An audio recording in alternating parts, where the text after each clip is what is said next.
Hit TV YouTube channels లో మీ వ్యాపార ప్రకటనలకు మరియు ప్రమోషనల్ ఇంటర్వ్యూస్ కోసం వెంటనే సంప్రదించండి. ఈరోజు ఈ విషయం అప్రస్తుతమే అయినా మాకు ప్రస్తుతం అది అవసరం. ఎందుకంటే ఎవరి గురించైతే నేను ఈ విషయం చెబుతున్నానో ఆ కుటుంబం మా వేద పాఠశాలకి చాలా సహకారం చేసిన కుటుంబం. కాబట్టి ఈ 2 మాటలు నేను చెబుతున్నాను తప్ప వేరే ఏమీ లేదు ఇందులో. కొన్ని విషయాలు ఈ మధ్య మేము యూట్యూబ్‌లో చూస్తున్నాం. నాగ చైతన్య గారు ఎంతో సంతోషంగా వారు వివాహం చేసుకుంటున్నారు. ఆ వివాహ బంధం చక్కగా ఉండి వారిద్దరు సత్సంతానాన్ని కలిగి ఎలా అయితే నాగేశ్వరరావు గారి కుటుంబం కీర్తి ప్రతిష్టలు పొందిందో, వారు నాగార్జున గారు, వారి అన్నయ్య గారు ఇలా నాగేశ్వరరావు గారి పిల్లలు ఎలా అయితే ఆ కుటుంబానికి కీర్తి తెచ్చారో, అలాగే వారి పిల్లలైన చైతన్య గారు, అఖిల్ గారు ఈ ఇద్దరు కూడా ఆ కుటుంబానికి కీర్తి ప్రతిష్టలు తేవాలని కోరుకుంటున్నాం. ఎందుకు ఈ విషయం చెప్తున్నానంటే, ఒకవేళ మనకేదైనా శాస్త్రం తెలిసుండొచ్చు, తప్పు లేదు. మనం ప్రజ్ఞలం కావచ్చు, విజ్ఞులం కావచ్చు. కానీ ఎవరి చెడు మనం కోరుకోవద్దు. వీలైనంతగా మంచి కోరుకోవాలి. ఒకవేళ వాళ్ళకి చెడు జరుగుతుందని నాకు తెలిస్తే, నేను బ్రాహ్మణ్ణయితే వాళ్ళ గురించి మంచి తపస్సు చేసి ఏ ఫలితం ఆశించకుండగా ఆ కుటుంబం బాగుండాలని చెప్పాలి తప్ప, ఆ కుటుంబం విడిపోతుంది అని మాత్రం చెప్పకూడదు. అది మహాదోషం. ఎందుకంటే ఒక దోషం జరుగుతున్న చోట ఆ జరుగుతున్న వాళ్ళకి పాపం రాదు. ఆ జరుగుతున్న వాళ్ళ పాపాన్ని మనం పంచుకుంటే మనము దోషపూరితమైన జన్మ ఎత్తాల్సొస్తుంది.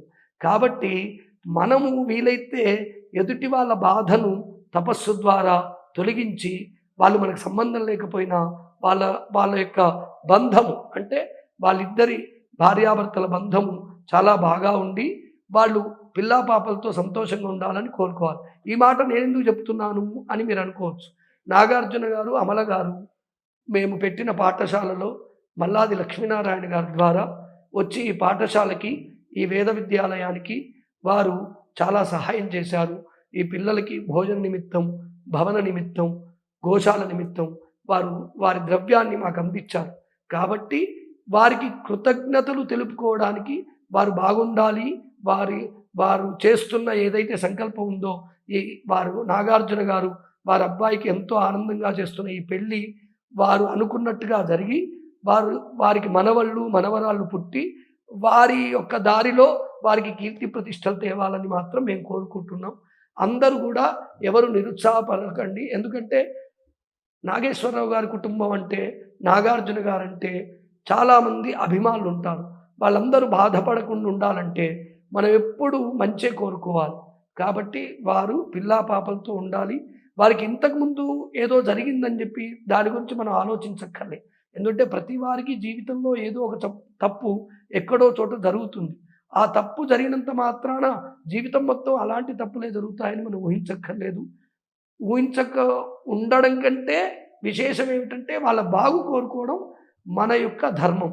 ఎందుకంటే మనం అందరం ఈ యొక్క అవనిలో పుట్టాం కాబట్టి, అంటే ఈ భూమి మీద పుట్టాం కాబట్టి, భూమి మీద ఉండే సకల మానవులై సుఖ సంతోషాన్ని కోరుకోవడమే మన యొక్క ధర్మం. కాబట్టి మీరెవరు కూడా, అభిమానులు ఎవరు కూడా బాధపడకండి.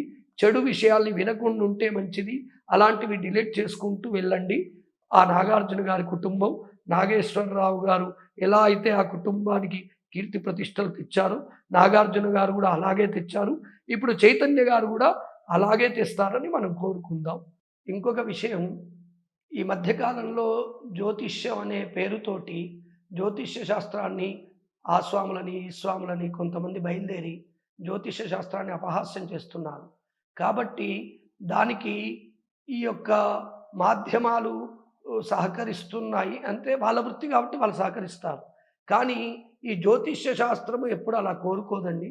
ఎందుకంటే మనం చూసినట్టయితే నాగార్జున గారికి కూడా అంతకుముందు వారికి మొదటి వివాహం విచ్ఛిన్నమైంది.